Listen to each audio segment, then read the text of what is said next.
2022 সালের ফেব্রুয়ারিতে রাশিয়ার ট্যাঙ্ক ঢুকে পড়ে ইউক্রেনীয় সীমানায়। এরপর যুদ্ধের আগুন আর থামেনি। মৃত্যু, ধ্বংস আর মানুষের আর্তনাদ বাড়ছেই। রুশ সেনারা দ্রুত এগুচ্ছে ইউক্রেনের পূর্বাঞ্চলে।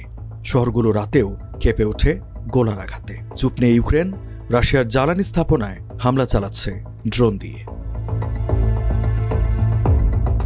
এমন প্রেক্ষাপটে এসেছে নতুন খবর। ক্রেমলিন জানিয়েছে শিগগিরই ডোনাল্ড ট্রাম্প এবং ভ্লাদিমির পুতিনের মধ্যে হতে পারে একটি বৈঠক।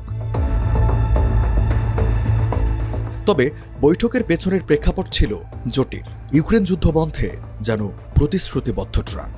রাশিয়া যুদ্ধে অনড় থাকায় চাপের অংশ হিসেবে মস্কোর দিকে দুটি সাবমেরিন পাঠানোর ঘোষণা দেন ট্রাম্প।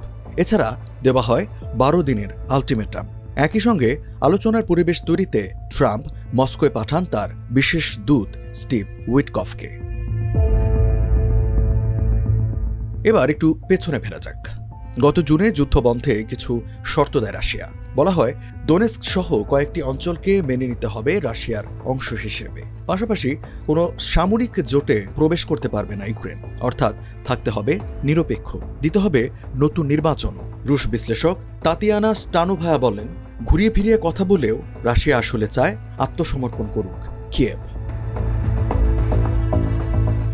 সম্প্রতি পুতিন ও মার্কিন রাষ্ট্রদূত স্টিভ উইটকফের মধ্যে বৈঠক হয়। এরপর মার্কিন পররাষ্ট্রমন্ত্রী মার্কো রুবিও বলেন, আমরা জানি না ওই শর্তগুলো বদলেছে কিনা। গত সপ্তাহে পুতিন বলেছিলেন রাশিয়া জুন মাসে তার যে লক্ষ্যগুলো ঘোষণা করেছিল সেগুলো এখনও অপরিবর্তিত আছে। অর্থাৎ ট্রাম্প পুতিন বৈঠক হোক বা না হোক, মস্কো সহজে সরে আসবে না নিজের কঠিন শর্ত থেকে।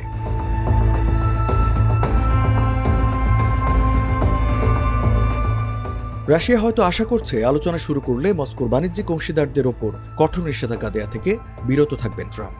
এছাড়া ক্রেমলিনের বিশ্বাস যুদ্ধ শেষ করার জন্য তাদের শর্তের পেছনে যেসব যুক্তি, সেগুলো আলোচনার মাধ্যমে বোঝাতে পারবে ট্রাম্পকে। ট্রাম্পের দ্বিতীয় মেয়াদের শুরুতে মনে হচ্ছিল ইউক্রেনের ঘোষণায় বেশি রাশিয়া ঘেঁষা তিনি।